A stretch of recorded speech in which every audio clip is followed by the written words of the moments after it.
cause d'une affaire d'héritage, le retraité a des problèmes d'argent. Il attend une succession bloquée depuis le décès de son père, il y a 4 ans. Jean ne peut pas payer ses travaux, car à la mort de son père, il a dû verser 50 000 € de droits de succession au Trésor public.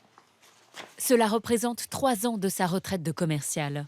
Pourtant, depuis, il n'a pas touché un centime de son héritage, d'un montant de 400 000 €. J'ai versé il y a 3 ans 50 000 €, ce qui est quand même pas négligeable, surtout pour des gens qui ne sont pas trop aisés. Et à ce jour, je n'ai encore rien touché de cette succession. OK, qu'on verse les droits de succession, ça je conteste pas. Mais au moment du véritable règlement de cette succession, c'est vrai que j'ai du mal à avaler ça. Mais c'est la triste réalité. Je voudrais que le gouvernement se penche sur ce genre de questions. Jean doit aussi changer la chaudière, sur le point de rendre l'âme. Elle se trouve ici. Et ça, il faut une enveloppe de 15 000 €, au bas mot. Mais le plus urgent, c'est le toit. Le retraité vient d'y découvrir une fuite qui fragilise toute la charpente. Elle menace de s'effondrer. Ah tiens, tu vois, regarde, là, d'ailleurs on le voit bien, là, toutes ces coulures. On ne veut pas s'acheter un yacht, mais bon, on veut au moins payer les travaux. Et si on n'avait pas, on ne pleurerait pas. Mais il y a cet argent qui est bloqué, que je devrais légalement toucher, et puis je ne l'ai pas, et puis peut-être que je ne l'aurais pas même avant de quitter ce monde.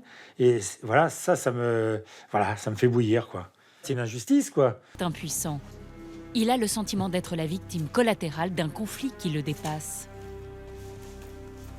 Tout commence au décès de son père, Gérard, un brillant entrepreneur qui a fait fortune dans la finance. Dans son testament, Gérard choisit de léguer la moitié de son patrimoine de plus de 800 000 € à 2 associations. 2 tiers.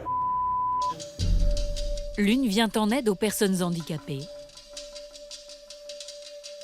L'autre est engagée dans la lutte pour la protection des animaux.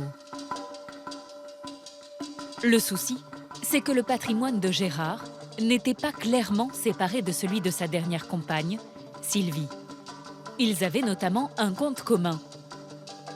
Décédée quelques mois plus tôt que lui, Sylvie choisit de léguer son argent à une fondation qui lutte contre le cancer. Les 3 associations n'arrivent pas à se mettre d'accord sur la somme qui leur revient à chacune. Aujourd'hui, elles sont donc entrées dans une procédure pour qu'un juge décide de la répartition. La situation n'avance pas et Jean se retrouve ruiné.